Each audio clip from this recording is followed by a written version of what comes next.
Hey guys, today is going to be our second day of notes in our prehistory unit, and today we're going to focus on human evolution. How did we get to where we are today, and what came before us? We're also going to focus on the Paleolithic period, and in the next class we'll get to the Neolithic period. And when we say Paleolithic and Neolithic, we should be thinking of the Stone Age. So there are three theories on how we got to where we are today. There's the idea of creationism, the idea that there is one God or many gods who have put us on this earth today. So creationism has a religious connection to it. The next is modified creationism or theistic evolution. That word theistic means religious. We're going to come back to it several times. And in this theory, it says that God, or again, many gods, would be the creator, and he works through a process of evolution as revealed by natural science. So this says that God has created us and then kind of stepped back and evolution took place. This is also sometimes called the wind-up clock theory. God sets everything in motion, steps back, and lets evolution play out. The last theory is evolution itself, and that doesn't have any religious connections. That idea involves organisms as they go on throughout time. You will see that the dominant traits that help these organisms survive, they will continue to be passed on to the next generation, while things that don't help them survive, things that might even hold them back, those are going to disappear from these organisms. So evolution is the theory that we're going to focus on in this class. Once again, we need to know what prehistory is. Prehistory is not the time before history, but it's the time before the invention of writing, so before written history.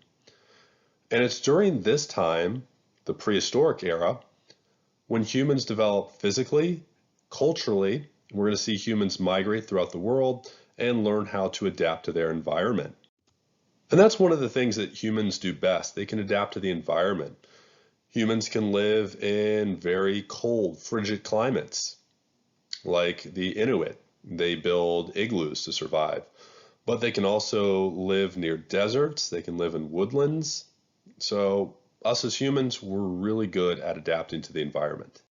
So let's talk about our earliest ancestors. And we have what we call a family tree, where we try to find our common ancestor. But this family tree is very controversial. It's constantly changing. Even since the new SOL standards of 2008 that we follow have come out, there's already been discoveries of new groups of early humans. But what makes it so hard to put this family tree together is there are very few fossils, which means not much evidence for our archaeologists. Most of the fossils we do find are broken or incomplete, and it's hard to tell which of these fossils are from a new species or just a branch or variation of an already found species. Radiocarbon dating can help us, but it's still difficult to tell which fossil came from when. What we do know is we're not descended from apes, but we are cousins. We as humans belong to the hominid branch. That's a vocab word. You're going to need to remember it, so I would circle it or highlight it, whatever you need to do to come back to it when you're studying. The hominids are a branch of the primate family, to which humans and our ancestors belong to. And what separates us as hominids from the apes is that we walk upright. We walk on two legs. Yes, we can see some of the great apes walk on two legs for a little while, but they're usually going to be walking on their hind legs and their knuckles from their front arms. The earliest of these hominids is Australopithecus. It's Australopithecus if there's one of them. If there are multiple of them, they're called Australopithecines. So this is the earliest hominid that we found. We know that they walked upright, and that was a big advantage. We'll talk about that in a second. They had an opposable thumb. That means they could bend their thumb all the way to their pinky finger. and that's going to be a big help. Imagine trying to open a doorknob without your thumb. It's a little bit more difficult. Or even if you want to, you can put a coin down on a table and not use your thumb to pick it up. It's possible, but it's going to be pretty hard to do that. Australopithecus was around in the time of 4 million to 1 million BCE. We know that Australopithecus walked upright due to the hips, and walking upright gives you a huge advantage over those apes. We know that they came from Africa, and when we think about Africa, we should be thinking about the savanna, these huge plains with very tall grass. Now, Australopithecus, they've got the advantage because as they're walking in the tall grass, they're able to see over the grass. They can see predators. Whereas an ape who's walking on all fours, they're not standing tall. So they're not going to see that lion possibly in the distance. So if you're the Australopithecus, you're looking at that ape and you say, hey, you just stay here, buddy. I've got somewhere else to be, but hang out here. I'll be back soon. And guess what? That ape, he gets eaten. But you, because you walk upright, you're going to survive. You're going to have children, and those children are going to have that genetic gift, the ability to stand upright. It's going to help them out. And that's where we see evolution in play.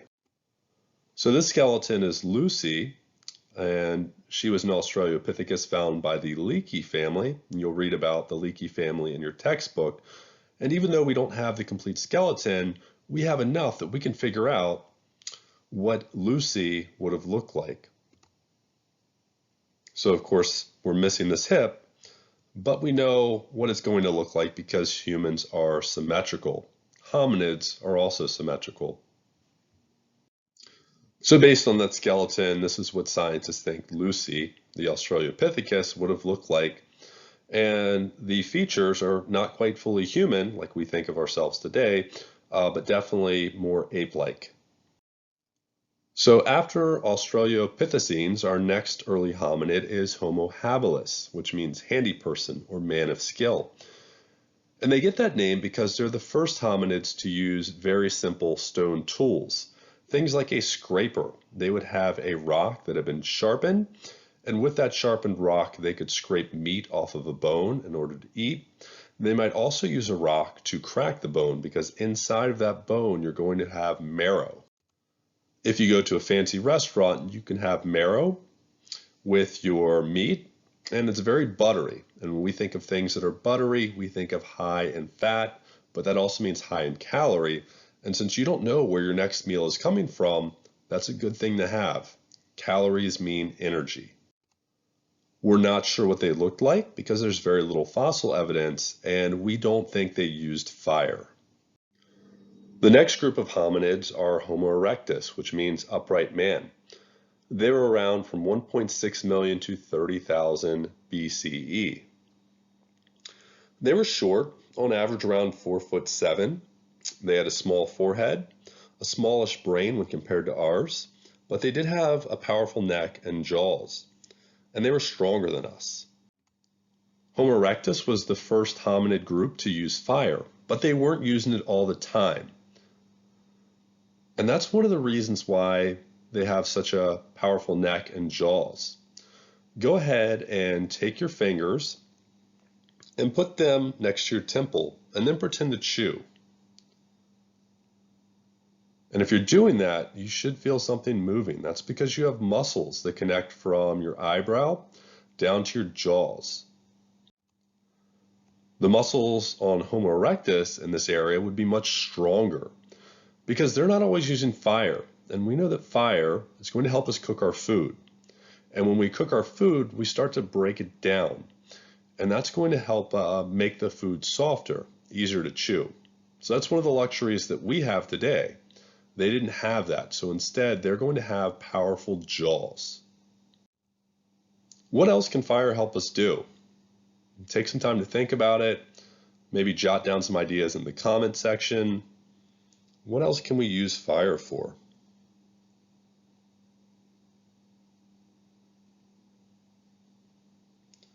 So fire helps us to cook our food, but it can also be used to give us light, help us to see. It can also be used to keep us warm. And it can be used to keep other animals away, keep us safe. So we don't know if Homo erectus knew how to make their own fires, but if there was a fire, they knew that, hey, this is a good thing, and maybe we'll light a branch on fire and we'll take it with us as far as we can and use it. Homo erectus would also create better tools. We think that they developed the beginnings of spoken language. This is not sophisticated like our own. It would mostly be grunts. And we're going to see them migrate to India, China, Southeast Asia, and Europe, as they had originally come from Africa. We're getting closer to modern humans. And there are two types of hominids that lived around the same time period. The first were the Neanderthals. They were around from 200 to 30,000 BCE. And these are our closest cousins. But they were stockier, bulkier than us. They were shorter, they had more muscle, they had thick forehead, bones, and large teeth. And I've heard them be compared to a modern day NFL linebacker. So they need lots of muscle to survive because they're always hunting. When we need food, we can go to the grocery store. These guys have to go out and hunt their food. They've got to make sure they survive. The muscles are going to help them to do so. Their tools and weapons will be even more sophisticated. They'll begin to create axes and use better scrapers. And they're mostly limited to the European and Middle Eastern areas in the world. Finally, we come to Homo sapiens. That's us. Homo sapiens means wise man or thinking man. And the earliest Homo sapiens are known as Cro-Magnon. You might see that term thrown out, but for us, we'll just call them Homo sapiens. So these are our immediate ancestors. This is where we came from. Now, the earliest Homo sapiens would have been a bit shorter than us, and they would have had a less pronounced jaw and forehead than the hominids which came before. But they're going to use the most sophisticated tools and eventually be found almost all over the earth. In this picture, we've got a comparison of a Homo sapien skeleton with that of a Neanderthal skeleton. The Homo sapien skeleton is on the right, it's taller.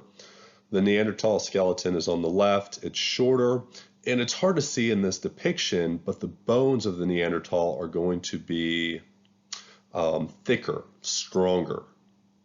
And that's going to help them to survive, as they don't have the sophisticated tools of the Homo sapiens. In this picture, we have the Homo sapien on the left. The skull looks very much like ours would. And on the right, we've got the Neanderthal. And if you look at the Neanderthal, it's got eyebrow bones, which are much bigger, teeth, which are wider and bigger, and a bigger jawbone. Once again, it's got bigger muscles in the face to help it chew. It even has this bun back here made of bone, which protrudes, and that's so more muscles from the shoulders and from the neck have a place to attach because they're so strong. On the left, we've got our Homo sapien skull. We're familiar with that. One of the things you'll notice is what looks like a crack at the top of the head, and it's not because it got hit with some sort of weapon. When you were born and you're a baby, you have this soft spot on your head. It helps the birthing process. And if you have had a baby brother or sister, your parents have probably told you don't push down on the top of the head. Over time, that kind of fuses together and leaves that imprint that we see here on this skull. And that's one of the reasons I think babies are so ugly. They've got misshapen heads because their skull hasn't really fused together yet. And it's one of the worst things when one of my friends who've had a kid are like, oh, look at my baby. And I'm just like, yeah, it's kind of ugly. Now, not all babies are ugly. Most are. But here we have baby Mr. Fox with a full head of hair. The head doesn't look so misshapen. So not every baby is ugly. I was probably the only good-looking baby out there. So our Neanderthals and our Homo sapiens had many things in common. They had art, like cave paintings that we looked at last class.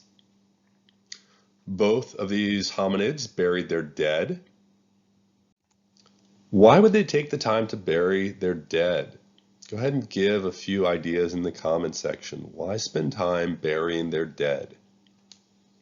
What's the point of it?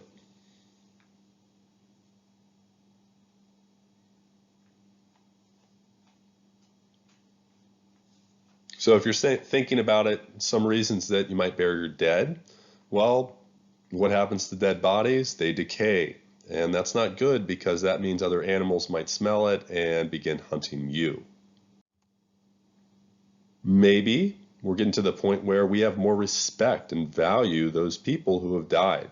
So we give them a burial. But we also think it's probably because we're getting to the point where we have early religion. The idea that now that you're dead, maybe there's something else after death, some sort of afterlife. So the burial of the dead show that we now have some form of early religion. Both of these groups are going to hunt and gather effectively. They're going to live as nomads, and they're going to migrate season by season, hunting large and small game, and then gathering any fruits, vegetables, things like that that are going to help them to survive and nourish themselves. Now, hunting large game animals like a woolly mammoth is going to require cooperation. And usually what the goal was to funnel one of these huge animals through different groups of either Neanderthals or Homo sapiens, depending on which group is hunting, and eventually get them to fall off a cliff by scaring it, by throwing some of those spears at it. But that's their goal. They want it to fall off a cliff, and that's going to be the easiest way for them to kill such a large animal without being harmed in the process. So we have found Neanderthal burial sites, and we've even found flowers that have been put with the bodies, once again showing that there's some sort of respect for those who have come before and died, and also the idea of early religion. We talked about cave paintings before, and we found many cave paintings at Lascaux, which is in France. And we talked about theories as to why these cave paintings were created. They could have served as religious tools, teaching tools. Here's an animal. This is what I want you to hunt. Okay. But maybe they point to a lion and say, don't go after this one. They could be target practice or a form of history. Maybe you want to show off that you're the big man in the cave. So you have cave art showing the animal that you took down. So you can boast and brag about it. Here are the cave paintings at Lascaux. And most of these animals look kind of like deer, horses, some look like bulls. Okay, so animals they were probably looking to hunt. So who are we? Our official name is Homo sapiens sapiens. And we came into being around 195,000 years ago. And we've pretty much been unchanged for the last 10 to 15,000 years. We created the Neolithic Revolution, where we learned how to farm around 8,000 BCE. And then 5,000 years later, around 3,000 BCE, this is where we start to see the emergence of civilizations like Sumer, Egypt, India, and ancient China. We're the only surviving species of the hominid branch. You're not going to find any Neanderthals or Homo habilis out there. We're also the most widespread animal on the earth. We're not the most numerous. There are definitely more ants out there than humans, but we live pretty much everywhere on the earth. Scientists have developed the central place theory that says that people probably developed in one area and spread from there. And we think that this area was East Africa in the Great Rift Valley, which is modern day Ethiopia. And that's because the most ancient of fossils were found in Olduvai Gorge in this area. We think from there humans are going to migrate north looking for food and water. They're going to travel north following the Nile River, and then from there into the Middle East, and finally some will spread to Europe and some will spread to Asia. So here we have the Great Rift Valley in that orangey kind of color.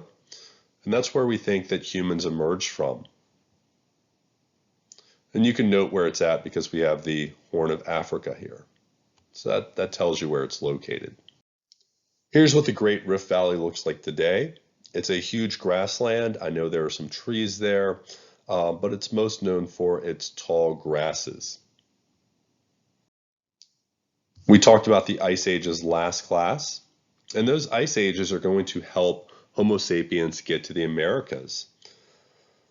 Our last major ice age was 10 to 12,000 years ago, and this was a major time of glaciation. Okay, in the northern regions of the Earth, they were covered in these huge ice sheets. And some scientists say we're still coming out of the last ice age. And during this time, the ocean levels drop as all of this water is sucked up in the poles, the North and South Pole, and turned to ice. The ocean level will drop. And when the ocean level drops, there is more land available for people to cross over on. So we're going to see people cross what is today the Bering Strait on foot, going from Russia into Alaska. And we call this land bridge Beringia. But again, today it's now covered up by water once again, and it is known as the Bering Strait. We looked at this map last time, and it's important because it shows us the time of the ice ages, where we have the sheets of ice, the glaciers covering the north. But it also shows us Beringia, this land bridge that does not exist anymore. So now that you've seen it twice, it's probably something to take note of. You'll probably see it on our next test. Once humans crossed into North America, some will settle while others continue the journey south into South America. We'll talk about civilizations that popped up there much later in the year. So we'll briefly review what life was like for people in the Paleolithic age. Again, Paleolithic means Old Stone Age. We don't need to memorize dates, but 8000 BC is one that you need to know. From 2.5 million BCE to 8000 BCE was the Paleolithic age. Once we hit 8000 BCE, we get into the Neolithic age, the New Stone Age. During the Paleolithic age, people live as hunter-gatherers. They are nomadic. They follow the herds of animals in order to find food to sustain themselves. They have art in the form of cave paintings. They have early religion. They think that there's something after death. They invent the first tools. These tools were very simple. They're not the bow and arrows that we'll have later on. They live in clans or family groups. And they do build some houses, but these were probably winter homes, not something that they would live their entire lives in. So we'll continue talking about the differences between the Paleolithic era and the Neolithic era next class. One of the things that we have to fit in, though, as it's always on the SOL, is this. And in the comments, what is this structure called? And if you know that, where is it located?